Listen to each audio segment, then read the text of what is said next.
workshop kan intaan wada joogno waxaan diiradda ku saari doonaa inagoo kala faa'iideysanayna social media ahmiyadda uu leeyahay sida uu ku bilowday Soomaalida sidee uga faa'iideysteen dhalinyarada fursado caankay ah ay ka helaan ummadnimada muxuu ka bedelay haddii jiraan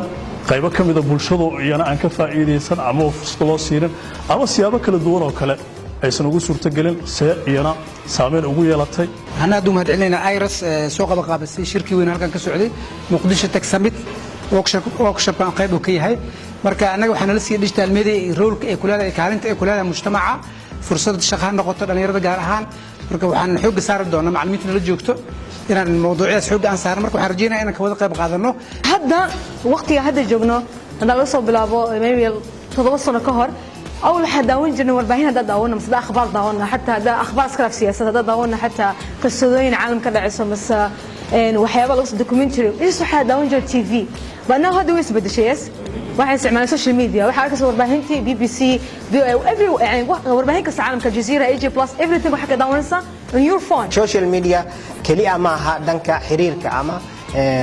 إن جانب كاتصالي أما connection ككليا معها سيدو كالعادة وحصوق على business كي هذا دراسة اللي سميه قيب وحشيجي يام بقول كي بتدبعات يسدد small business كا إنه بكوك عن أما أيهين مالها أي كاستعمالان communication ودان وحكوب بس جريسيا وسد حدا صعود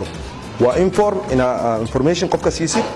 educate إن وحبرتي entertain إن مدد دارسي marka saa u kala hormarisid ama sida adiga u bandhigtid ay wixii ku xiran yihiin marka image kaas qaldan ama oo foosh xun waxa lagu bedeli karaa in la abuuro website badan oo ka shaqeeya dalxiiska horumarka nabadda